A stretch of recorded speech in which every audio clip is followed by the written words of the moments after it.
Շենգավիթ վարչական շրջանի սիրելի բարեկամներ, այդպես է ինչ լավ է, չէ՞։ Էլիտար պայմաններում գալիս ենք ձեր բալկոնի տակ ելույթ ենք ունենում։ Սենց սպասարկում երբեք տեսել դուք էլի։ Մենակ ճիշտ ասեք, սենց սպասարկում երբեք տեսել։ Սիրելի աջակիցներ, համախոհներ, թիմակիցներ, Շենգավիթի նախընտրական շտաբի սիրելի բարեկամներ, այ երկրորդ օրն է, որ մենք Երևանում քարոզարշավ ենք անում եւ փաստորեն 5-րդ օրը Հանրապետությունում եւ ըստ էության ինձ թվում է դա լավ է։ Երբեմն ես մտածում եմ լավ է արդյոք որ բոլոր տեղերը նույն խոսակցությունն է տեղի ունենում եւ մեծ հաշվով մեծ խոսակցություն է տեղի ունենում տարբեր տեղերում, որովհետեւ ամենուր եւ ամենտեղ մեր խոսակցությունը նույն բանի մասին է, որովհետեւ մենք քաղաքացիներին եւ իմիջայլոց ասեմ, սրա մեջ մի հատ շատ կարեւոր եւ էական բան էլ կա, որովհետեւ նախկինում բնակավայրից բնակավայր խոսակցության բովանդակությունը քաղաքականության մեջ էական փոխվում էր։ Հիմա խոսակցության բովանդակությունը քաղաքականության մեջ չի փոխվում բնակավայրից բնակավայր։ Այդ նշանակում է, որ մենք հանրապետության համար ունենք ընդհանուր օրակարգ եւ այդ օրակարգն ենք իրականացնում։ Երևան ընդունված է, իհարկե, ես տենց բան չեմ, տենց կենտրոնի վրա կենտրոնացած չեմ, բայց միշտ ընդունված է Երևանի կենտրոնը համարել տենց որպես չափանիշ։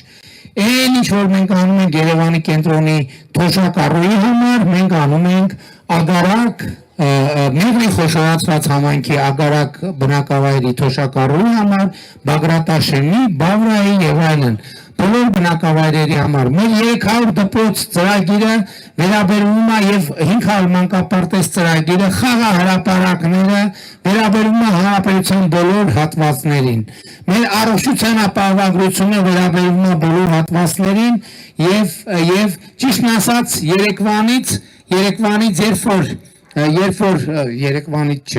երեք առաջինը ճիշտն այդ միտքը եկավ,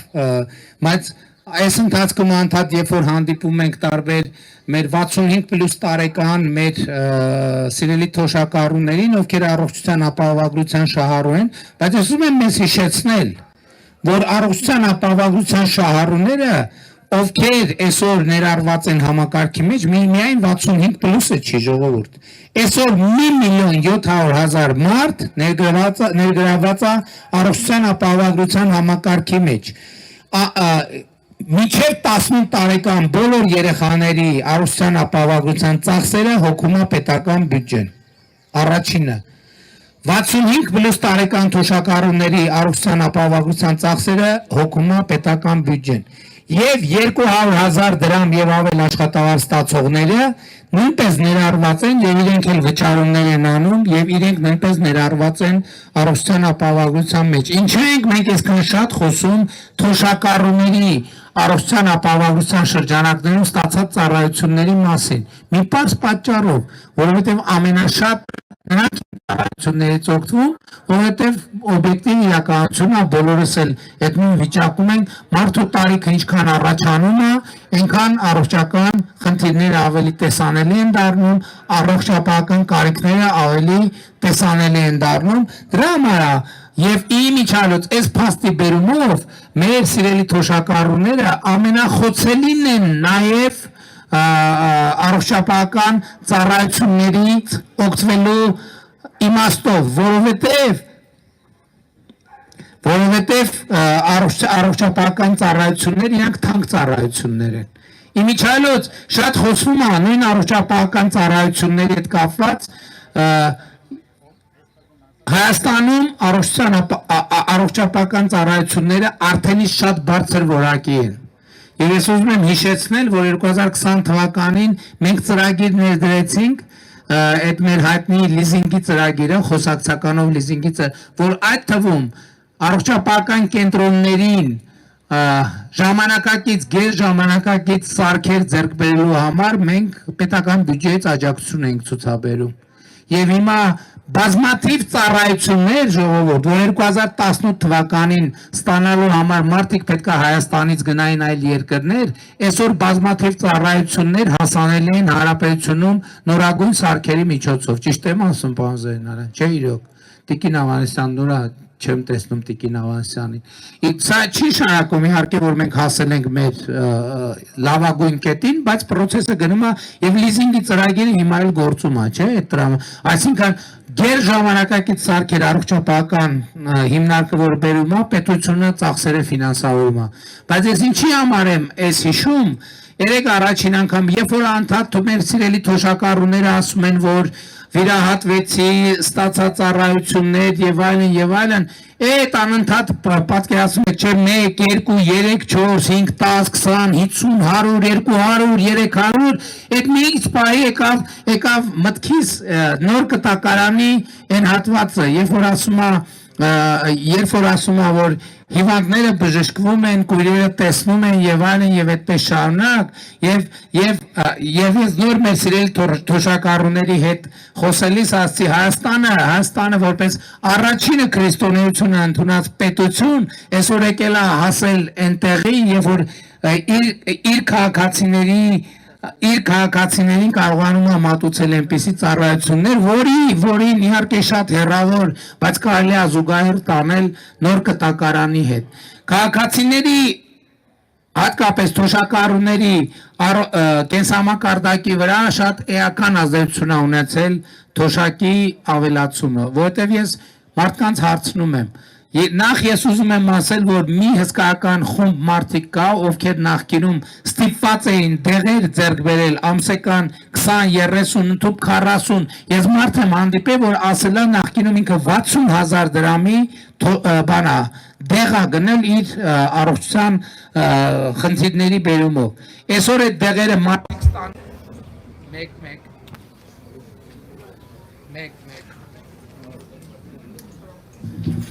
Մենք միշտ պլամբոն ունենք։ Պետք չի, այս պահին։ Հիմա այդ դեղերը մարդիկ ստանում են առողջության ապահովագրության բերումով եւ այդ դեղի վրա ծախսած գումարն էլ մնում է իրանց մոտ։ Եվ այսօր մարդիկ կան փաստացի իրանց եկամուտ այս բարեփոխումների բերումով ավելացել է ոչ թե 20,000 դրամով, այլ 30, 40, 50,000 դրամով եւ պատկերացրեք այսօրվա Հայաստանում ամսական 50,000 լրացուցիչ գումարը թոշակառուի վրա տենց մարդ չկա, որը այդ 50,000 դրամ լրացուցիչ գումարը չի նկատի, որտեղ 50,000 դրամը լրացուցիչ գումար է։ Եվ իմիջայլոց մեզ շատ հետաքրքրում է եւ հուզում է, ասում ենք լավ հանրապետությունում էս ինչ է կատարում, այս երեխեքը ինչ են այսքան ակտիվ գալիս մեր հավաքներին եւ քննարկումներին, այսօր դաս կա, չէ՞, այսա դասի ժամը կավարտվի կտենակ ինչ է կատարվում։ Ու մենք ամենատարբեր վարկածներ կա, այդ վարկածներից ամեն մեկը ունի, գուցե սոցիալական ցանցերի, Instagram-ի, TikTok-ի ջերում են հետևում, ընդհանրապես սոցիալական ցանցերում են հետևում, բայց այնուամենայնիվ մի էմոցիա կա եւ մենք ոնց այսօր մի նամակ է ստացել, որը այդ մասին մի քիչ հուշում էր, ասում ենք հիմա, եթե տատիկի պապիկի ամսական եկամուտը մի 10,000, 20,000 դրամ կամ եթե նույնիսկ 30-40,000 դրամ ավելացել է, ոնց լինի, որ տատիկը կամ պապիկը այդ 40 կամ 30,000-ից մի 5-10,000 դրամը լրացուցիչ թորնիկի վրա չծախսի։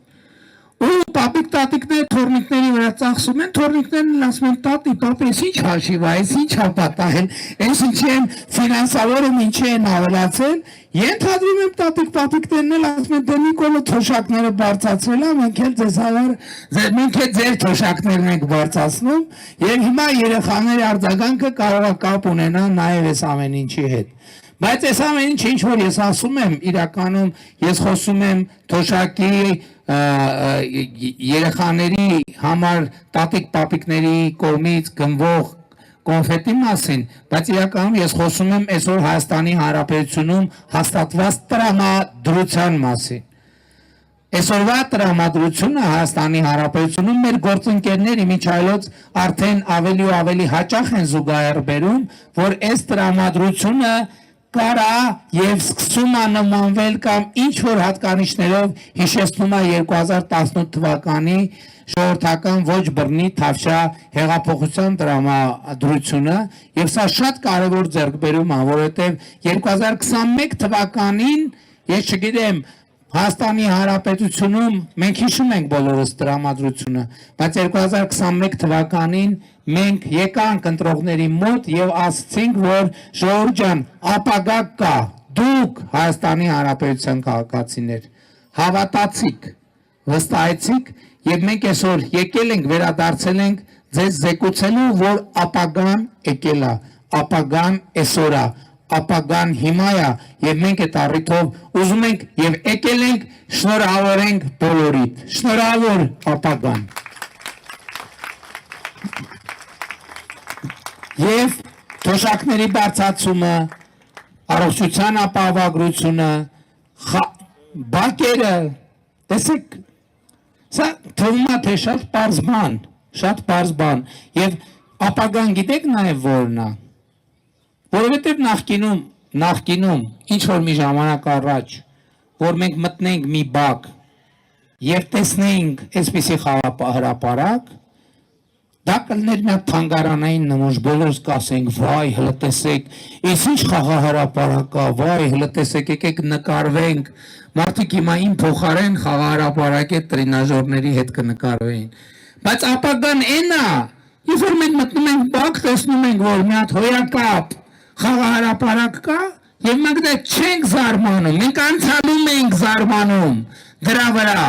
հիմա ապագայի մեջ մենք դրա վրա չենք զարմանում, որովհետև դա մեր կյանքի առօրյա մասն է եւ այդ է ապագան։ Երբ որ մենք նոր դպրոց տեսնենք, կզարմանայինք, կասենք, վայ, այս ինչ է, մի հատ տեսեք նոր դպրոց։ Երբ որ մենք այդ դպրոցում լաբորատորիա տեսնենք, կզարմանայինք, կասենք, վայ, այս ինչ է, տեսեք, թե իրար նամակ կգրենք եւ այլն։ Երբ որ մենք ֆիզկուլտուրայի դահլիճ, երբ որ դպրոցում նոր գույք տեսնենք, երբ որ Երևանում նոր ավտոբուս տեսնենք, կասենք, վայ, ես ինչ է, հիմա բողոքում ենք, ասում ենք, այդ շոֆերները ոնց որ թե կոնդիցիոները 22 աստիճանի փոխարեն 23 են միացնում, չգիտեմ ինչքան է, դրանց եկեք ծափահարեք մեր վարորդներին։ Եկեք ծափահարենք մեր վարորդներին այն թվում նրա համար, որ նրանք կռիվ են տալիս, որ մարդիկ իրենց ուղևորձը վճարեն,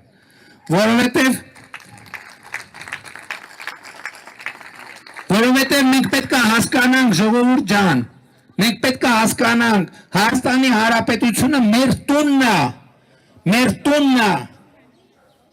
եւ եթե այս փոփոխությունը տեղի չունենա, մենք ավտոբուսին չվերաբերվենք այնպես, ինչպես մենք սեփական ավտոներին ենք վերաբերվում, վայ, մի հատ հայլին հանկարծ բան չլինի, փոշի չնստի, այդ է ապագան, բայց ապագայի ամենակարևոր եւ մեծագույն պարամետրը եւ հատկանիշը այդ խաղաղությունն է, խաղաղությունը ապագայի պարամետրը եւ խաղաղությունը երաշխիք է, որ ապագան մնալու է իր տեղում։ Հասկանում եք, պատմական մեծ փոփոխություն է տեղի ունենում այսօր Հայաստանի Հանրապետությունում կամ տեղի ունեցել է այլևս, որովհետև մեր ողջ պատմության ընթացքում, մեր պատմության մի մեծ մասում ապագան եղել է ինչ որ հեռավոր տեղ, հեռու մի տեղ, երազանքի նման մի բան, որին մենք հայտնի չի, յա կհասնենք, յա չենք հասնի։ Այսօրվա առանձնահատկությունն է, որ մեր եւ ապագայի միջև այլևս տարածություն չկա, որովհետեւ ապագան այստեղ է, ապագան հիմա է, ապագան մեր ձեռքերում է, եւ մենք այսօր այս ընտրություններով պետք է տեր կանգնենք ապագային։ Բայց էլ եմ ասում, այդ ապագայի ամենամեծ ձեռքբերումը խաղաղությունն է, եւ ես եկել եմ ձեզ ասելու ժողովուրդ, որ Հայաստանի Հանրապետությունում հաստատված է խաղաղություն, եւ ես ձեզ շնորհավորում եմ հաստատված խաղաղության առիթով։ Նաեւ շատ հնչում է, լավն է խաղաղությունը, թե վատն է։ Մարդիկ կան ասում են, չէ, դե լավ, այս լավ խաղաղություն չի, ասում են խաղաղությունը այն մեր վաղտվա խաղաղությունը լավն էր, եւ մենք գալու ենք, էլի լավ խաղաղություն ենք հաստատելու, այդ մարդկանց խաղաղության ժամանակ ամեն տարի սահմանի եղել է զոհ եւ վիրավոր, ամեն տարի անկախությունից ի վեր 91 թվականից ի վեր մենք մի օրացուցային տարի չենք ունեցել, որ մենք սահմանին զոհեր եւ վիրավորներ չենք ունեցել։ Իրանց պատկերացրած խաղաղությունն է դա։ Մի հատ էլ այսօր այդ մարդիկ մանյակ են ընդհանրապես։ Այդ պատերազմի եռագլուխ կուսակցությունը կոչվածը իրանք մանյակ են։ Որովհետև ես չեմ հասկանում ինչ հաճույք է պատերազմի զոհերի թիվը մեծացնել, կլորացնել, դարձնել 5000, 6000, 7000, ըստ ամենայնի իրանց եւ իրանց տերերի նախնական պլանը չի իրագործվել։ Պատերազմի զոհերը ըստ իրանց պլանավորածի պետք է շատ ավելին լինեին։ Նրանց չի բավարարում զոհերի թիվը։ Կոնկրետ Ռոբերտ Քոչարյանին, կալուգացի օլիգարխին, Բելարուսամետ օլիգարխին չի բավարարում, չի իրանց համար։ Ամեն աստծո օր ասում են 6000 զոհ, 5000 զոհ, 7000 զոհ։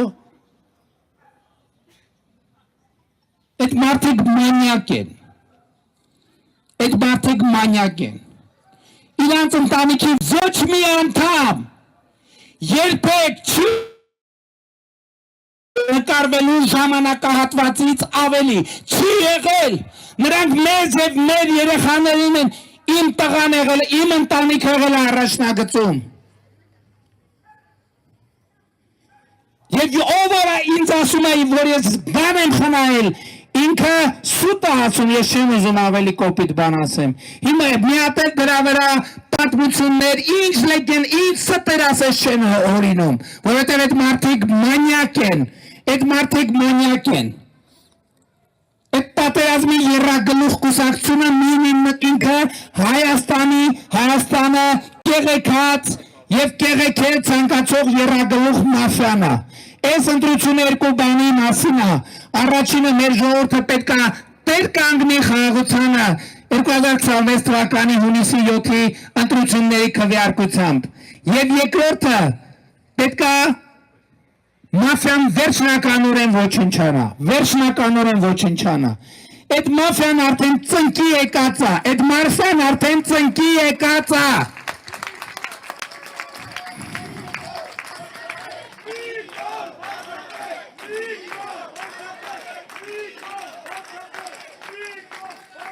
Մաֆիան ծնկի եկած է, որ ասում են բոմժ են դառնալու, բան են անում, դրանք ասում են գիտեք ինձ միջև վերջ հնարավոր չի ունեցրկել, նկատի ունի, որ կոշիկներն ու պիժաման այնուամենայնիվ լինելու են իր տիրապետության ներքո։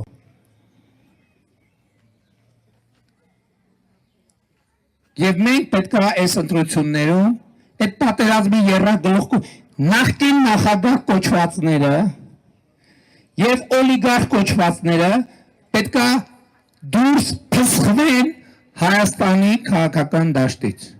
Ժողովուրդ, ես ասում եմ, դրանք ազգային ժողով անցնելու շեմը պետք է չհաղթահարեն,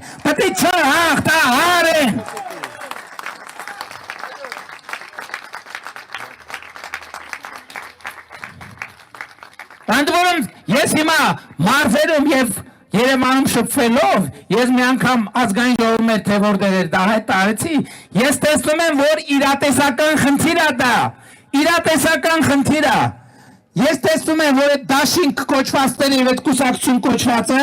կարա իրատեսորեն չստանա այնքան ձայն, որ ազգային ժողովը մոտ գործի։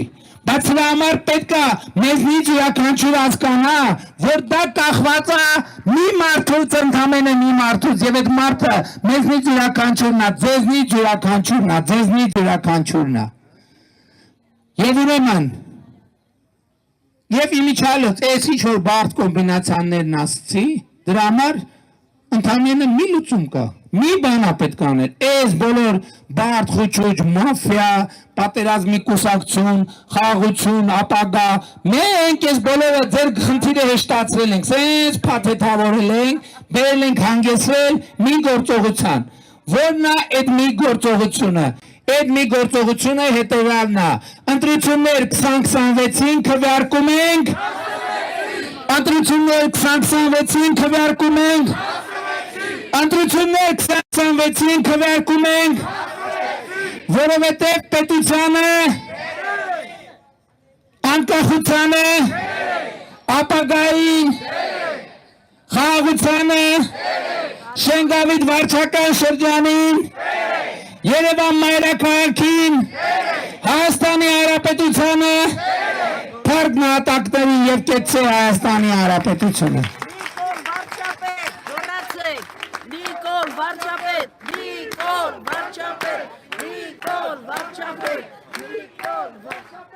Մի քիչ խոսա տղա ջան սիրտդ կվատանա այդ Մի րոպե ինչ է ասում եկան